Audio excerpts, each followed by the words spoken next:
ऐसे कोई भगवत प्राप्ति होती तो कान में उंगली डाल लेना। नहीं सुनना, मुझे प्रभु मिलेंगे और निश्चित मिलेंगे, ये उनके वचन है। इतने में तुम्हारी बिगड़ी संभल गई, तुम्हें भगवत प्राप्ति हो जाएगी। चाहे जितने जन्म तुम बिगाड़ किए हो, तुम्हें भगवत प्राप्ति कितने में हो जाएगी। गोस्वामी जी बोल रहे हैं, बोले अभी हृदय में स्वीकार करो कि हे प्रभु मैं आपका। गोस्वामी जी कोई साधन आप बता रहे हैं, दुर्लभ बात को पकड़ लो, कोई साधन बल नहीं तुम्हें पहुंचा सकता प्रभु के पास। ये हम भी कह रहे हैं, एकमात्र आश्रय बल आज तक जिसको कभी भी कहीं भी भगवत प्राप्ति हुई, वो अपने साधन बल से जब हार करके पुकारा है तो भगवान मिल गए। तो ये तुम्हारे हाई क्या साधन है, तुम क्यों नहीं हार जाते, क्यों नहीं स्वीकार कर लेते, हे प्रियालाल मैं आपका हूं, हे लाडली मैं आपका हूं। हम कोई प्रवचन नहीं कर रहे, हम हृदय खोल के आपके सामने रखते हैं, हमें कोई परवाह नहीं।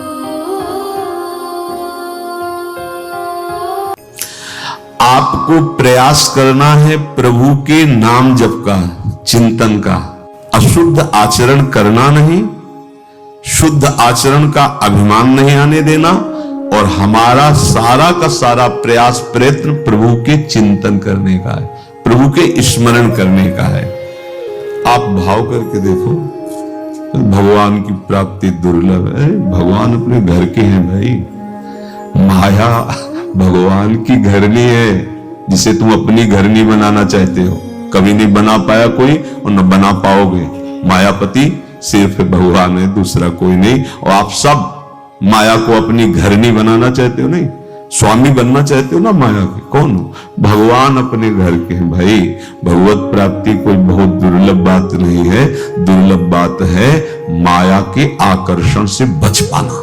भगवान की प्राप्ति, हाथ उठा के कहता हूं, ये तो कभी शब्द कान में मत पड़ने देना, नहीं तो जन्म बिगड़ जाएगा। जहां कोई कहे कि ऐसे कोई भगवत प्राप्ति होती तो कान में उंगली डाल लेना। नहीं सुनना, मुझे प्रभु मिलेंगे और निश्चित मिलेंगे, ये उनके वचन है। ये यथामाम प्रपद्येत।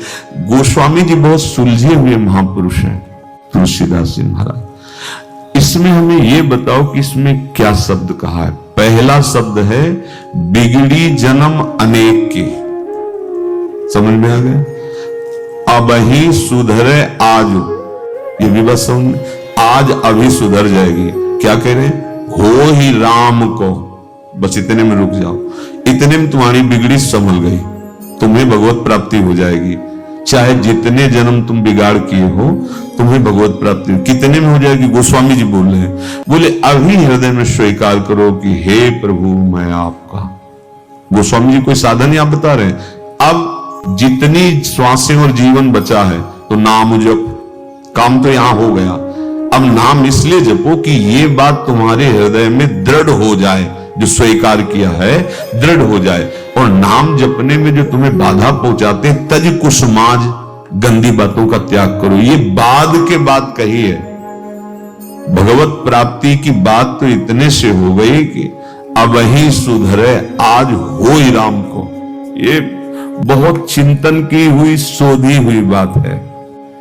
अब हम कह तो रहे, एक बार बरसाने में भी गहवर बन के पहले साकरी खोर में बैठ करके कहा था कि हमारी श्री जी के प्रति जिसके हृदय में ये बात आ जाएगी कि हमारे माई श्यामा जी को राज आज इस परम पावन भूमि पर बैठ कर कह रहे हैं, निश्चित उसको श्री जी प्राप्ति निश्चित होगी। श्री जी निश्चित, पर दिमाग में नहीं टिकेगा जिसको श्री जी की प्राप्ति नहीं होनी, वो हमारी बात बैठा ले नहीं पाएगा।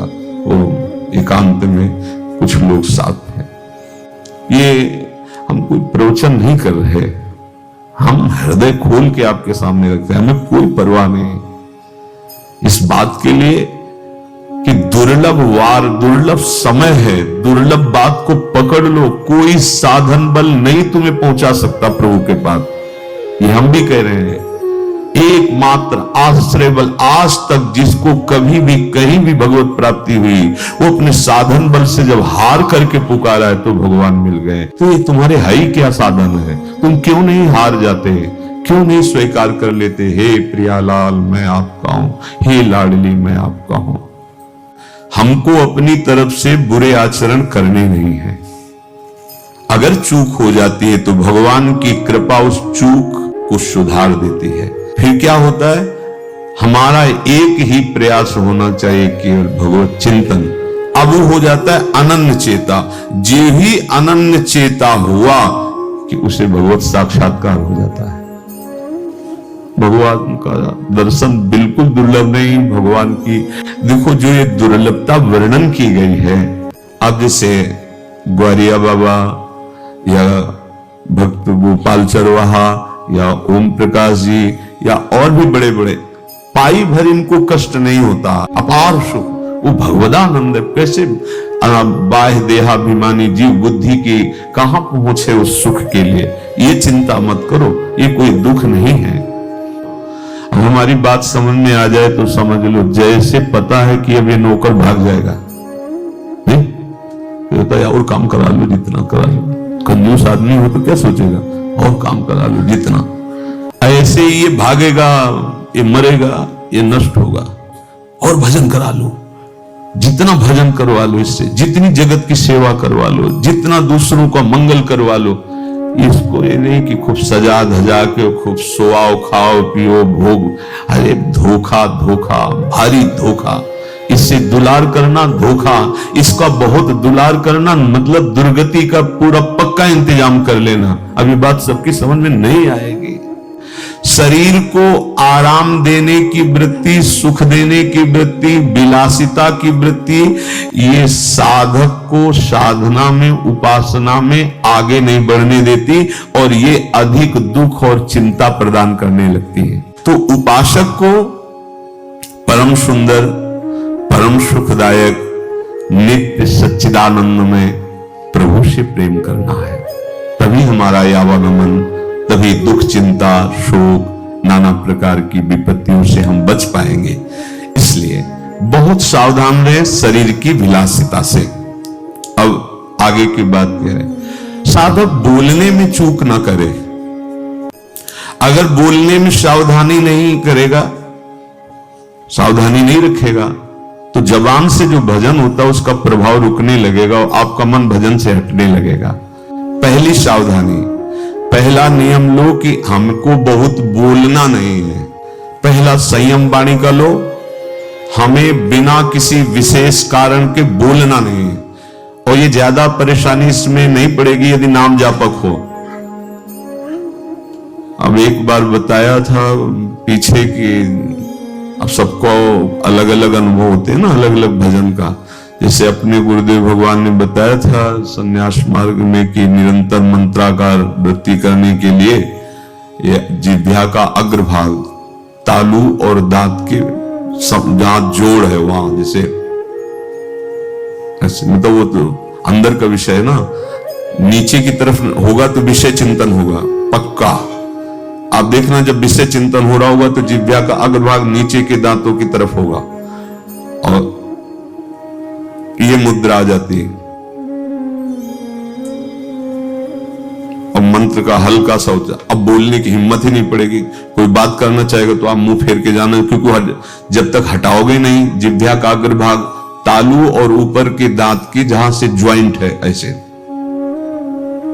ये मुद्रा देखना भजनानंदी महात्माओं को।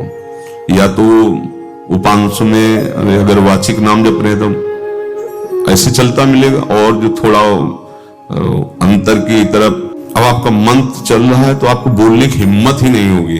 जब बोलने का आएगा तो एक मन से अब उसको हटाना पड़ेगा ना जिह्वा का अग्रभाग नीचे, तभी तो बोल पाओगे। तो व्यर्थ की बातें अपने आप बंद हो जाएंगी।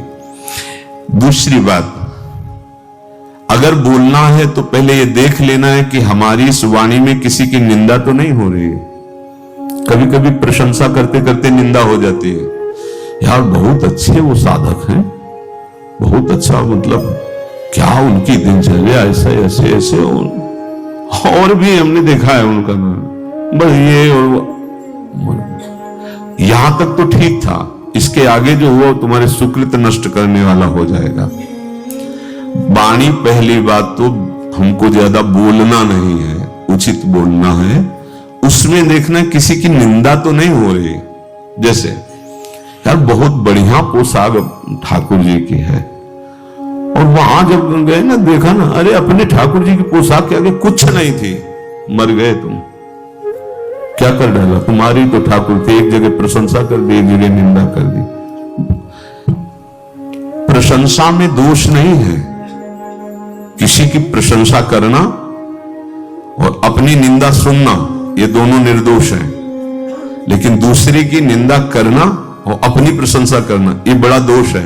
पर प्रशंसा इतना कोई चतुर सुजान हो कि प्रशंसा ही केवल हो, उसके उदाहरण में किसी की निंदा ना होने पावे, तो वो प्रशंसा निर्दोष मानी जाएगी। वाणी को बहुत संभाल के साधक, बहुत संभाल के। तो पहली बात तो है कि हमें अधिक बोलना नहीं। दूसरी बात यह है कि अगर हम कहीं बोले तो कभी किसी की किसी भी प्रकार से निंदा नहीं होनी चाहिए। दर्शन करने गए वो तो ठीक ही था, लेकिन बगल में जो हमने देखा भाई, हमको तो मतलब अब शुरू गए थे अपने पाप मोचन करके भगवत विग्रह के दर्शन करने, और अगल बगल के दृश्यों को देखकर निंदा कर डाली, सब खो डाला। बहुत संभल के, बहुत सब। और ये दोष तुम्हें समझ में नहीं आते कि हमसे दोष हो रहे हैं और आप कर बैठते हैं। तीसरी, आपको वाणी में देखना है कहीं तुम्हारी प्रशंसा वाली बात तो तुम्हारे मुख से नहीं निकल रही, कहीं आप बात कर रहे हो, कहीं अहंकार की गुदगुदी हो रही है और आप अपनी प्रशंसा मार रहे हो, ऐसा तो कोई विषय नहीं। अगर है तो तुम्हारी साधना में घातक हो जाएगा। जैसे दूसरे की निंदा करना घातक हो जाता है, अपनी प्रशंसा करना घातक हो जाता है। चौथी, देखो वाणी में कहीं किसी का अहित तो नहीं निकल रहा कि तुम किसी को ऐसी प्रेरणा दे रहे हो कि दूसरे का अमंगल और अहित हो जाए। देखो वाणी में कहीं तुम झूठ कपट का शब्द तो उच्चारण नहीं कर रहे हो। ये 5 बातें अपने जीवन में देख ले। हमें व्यर्थ चर्चा नहीं करनी, वाणी बोलनी है। प्रशंसा भले किसी की कर दो, निंदा होने ना पावे।